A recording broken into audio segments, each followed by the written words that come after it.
Daisy Jail Farm Park, first one of its kind in India, now in Hyderabad. 50% discount on Magic Pass.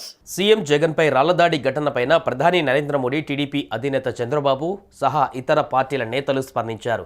CM Jagan త్వరగా కోలుకోవాలని ప్రార్థిస్తున్నారంటూ ప్రధాని Twitter వేదికగా స్పందించారు.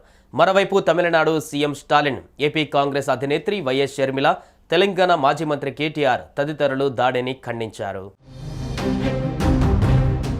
జగన్పై దాడిని ఖండించిన సీఎం స్టాలిన్, ఏపీ సీఎం జగన్పై రాయదాడిని ఖండించారు. తమిళనాడు సీఎం డీఎంకే అధినేత, రాజకీయాలలో భేదాభిప్రాయాలు ఉంటాయని, అయితే హింసకు తావులేదన్నారు. ఒకరినొకరు గౌరవించుకోవాలన్నారు. సీఎం జగన్ త్వరగా కోలుకోవాలని స్టాలిన్ ఆకాంక్షించారు. అన్న జగన్పై రాళ్లదాడి ఘటనను ఖండించారు ఏపీ కాంగ్రెస్ అధ్యక్షురాలు వైఎస్ షర్మిల.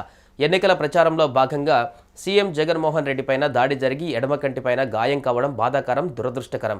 ఇది ప్రమాదవశాత్తు అయిందని అనుకుంటున్నాం. అలా కాకుండా ఇది ఎవరైనా కావాలని చేసి ఉంటే ప్రతి ఒక్కరూ ఖచ్చితంగా ఖండించాల్సిందే. ప్రజాస్వామ్యంలో హింసకు తావులేదు. హింసను ప్రతి ప్రజాస్వామికవాది ఖండించాల్సిందే. జగన్ త్వరగా కోలుకోవాలని దేవుణ్ణి ప్రార్థిస్తున్నాను అని సోషల్ మీడియా వేదికగా షర్మిల పేర్కొన్నారు. మేమంతా సిద్ధం బస్సు యాత్రలో భాగంగా నిన్న విజయవాడ చేరుకున్న వైసీపీ అధినేత వైఎస్ జగన్పై గుర్తు తెలియని వ్యక్తి దాడి చేసిన విషయం తెలిసిందే. ప్రజలకు అభివాదం చేస్తున్న సమయంలో ఈ దాడి జరిగింది. అత్యంత వేగంగా వచ్చిన రాయి జగన్ కనుబొమ్మ పైన భాగంలో తగిలింది. దీంతో ఎడమ కంటి కన్నుబొమ్మ పైన గాయమైంది. వెంటనే జగన్కు వైద్యులు ప్రథమ చికిత్స అందించారు.